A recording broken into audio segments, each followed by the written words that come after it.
Good morning everyone. Today we'll be discussing about the concept of take two exception. Okay, so take two exception, it's nothing but where your parameters along with that the base class exception is being created and it will be displayed in front of you. Okay, one of the exception is nothing but the application exception which is said to be generated. Any method, any constructor, whichever it is there, it is said to be raising one or the other exception. That is one part of the exception, but another exception may be there from the base class. That functionality, it will be provided that when an exception is being generated from the base class, for example, your base class is said to be your system.exception or system.object. So that particular base class is said to be raising an exception, then it is said to be a take two. Take one is nothing but an exception which is generated by the application. Nothing but you are generating an application and that application is generating an exception. Whereas the exception which is said to be take two, it's nothing but the one of the exception is from the application, nothing but your side one exception is being generated. Another exception which is being generated from the main base class, that is said to be your take two exception. Okay. So let's check with an example here. In the previous this one we had dealt with the same example. So what was the example it is being saying is like you have the exception here. Here in the exception you can check out the exception called as system.exception is there. In the beginning you have a class called car is dead exception. In that you are said to be accepting the system.exception. So here one another exception can be generated in the system.exception class. So let's check out in the other part of the example what will happen. You have a method called as dead exception, another exception which is there, which is said to be having a string message and a base message which is being generated. Base message is nothing but the message which is being generated from the base class. For example, your base class will be your system.exception base class, that it will be generating an exception. So in the program you have a car class and a method called car is dead exception. In that you have a message and you have an inner exception. So in this one you may generate one exception and another exception may be from the base method. So that is said to be your take two exception. Okay, many things happens like the custom exception, nothing but your application exceptions. They generate multiple exceptions at a time. They don't provide additional features of what type of exception is being generated, and those are said to be mainly strongly named. Strongly named is nothing but, okay, you are said to be giving for a method one friendly name which is said to be having its own signatures, verifications when it is being done within the system. So at that time there are chances of getting an error. So that is nothing but your base exceptions which are being generated.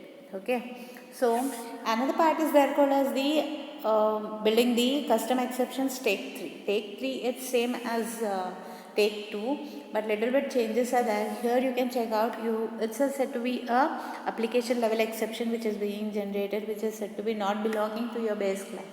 Only thing is that whatever class is there which is being generated, you have a car class and that car is dead exception. In that you have an application exception which is being generated. So you generate an exception from the exception class car is dead, then you have a string message base, that is also there, plus even you have an exception, you have an exception inner exception plus base message inner exception.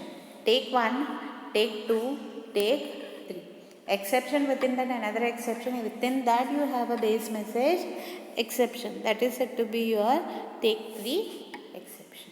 Okay, so this is the part of the exceptions which are generated. Now we will be learning about the handling the multiple exceptions. So multiple exceptions may have multiple try catch blocks, so that it will be considered in the multiple exceptions part. It's nothing but you are generating multiple error messages at a time. Okay, you have a try catch block which is being generated. In that it may trigger multiple catch blocks which are there, which will be generating the exceptions and it will be shown onto the screen. And each and every time the exception which is being generated, it will be thrown in front of you. Okay, so in the example you can check out, remember multiple exceptions, multiple catch block. Okay, that is said to be your multiple exceptions part. That is said to be having an example for this. You can check out using system division of number. So safe division method is there, which has two numbers, num1 and num2. If num2 is equal to 0, so what happens is your number is 1 divided by 0. Num1 is 1 and num2 is 0, or maybe num1 any number. You take divided by 0. It should throw an exception. What is that? You cannot divide the number by 0. So it should return the number. If else it is said to be any other number which is generated, then it will be like normal division. It will divide and it will display the number in front of it.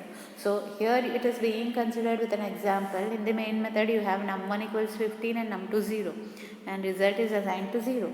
So here try result safe division num divided by num2. It will generate an exception. Okay, catch divide by 0 exception is there, and it will print the message. What is the message? You cannot divide the number by 0. That exception it will be generated onto the screen. Another type of exception is nothing but, okay, your exception and it is said to be not accepting your data, and some problem is there at that time. If the memory exception is there, it should generate another message called as related to memory exception. It cannot handle your data, memory is too high. That message may be printed, or your catch exception is there. So e dot message is nothing but it's an exception which is said to be a system generated exception. Okay, you give a invalid input, okay, question mark by divided by 0. At that time it should generate an error message here. And here is nothing but I may give element which is said to be not present in the memory. For example, 100, 200, 300, 400. So at that time this memory exception it will be generated, and in the finally block what happens, it just prints the message. Okay, in the beginning it will give an exception which is being generated. Since it doesn't belong to this part of exception, it is not printed. If the number is different and it is said to be given a different concept, then it will generate a different message. Okay, so another type is there in the exception part. You have a catch block. It is called as a generic catch statement. Generic catch statement is general statement which just holds the information and it will throw the exception on the screen. Catch and displays the message on the screen. Okay. Rethrowing exception. It's another part of exception in the system.exception part. Rethrowing is nothing but, okay, I get a message, I display a error message on the screen. Okay, once again if any problem is there, even the system generated exception it also will be placed in front of you. That is said to be a rethrowing exception. Remember what is rethrowing exception is? Okay, in your system, your application, it will generate an exception. Okay, after generating an exception through the application, once again the system is said to be generating another error message onto the screen through the help of the system. Okay, that is said to be your rethrowing part. So here an example you can check out. The example, what does it say is you are using system class rethrow. The main method string args is there, function method is there, function 1a, and in that function 1a method try function 2. You catch and you throw certain message.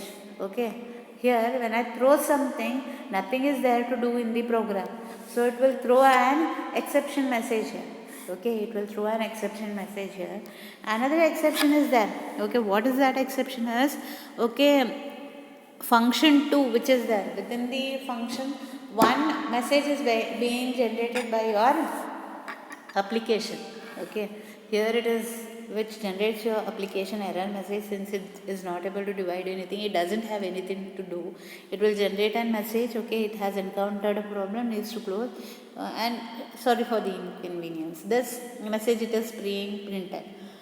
Another part is when it rethrows the exception, within one function you have an exception, another function within that function 2 you have an exception which is being rethrown. That is said to be your test exception. What is that exception is? This is your exception which will be thrown on the screen. So one exception, within that another exception is being thrown back. So that is said to be your rethrow concept. Throwing another exception, that is said to be a rethrowing exception. Okay, so in today's session you have learned about the building the custom exceptions with 2, 3, and you have learned about multiple exceptions, and you have learned about the concept of generic catch statement and a rethrow concept in the exception part. Okay, in future classes you will be learning about the other aspects of the exception handling. Okay, thank you.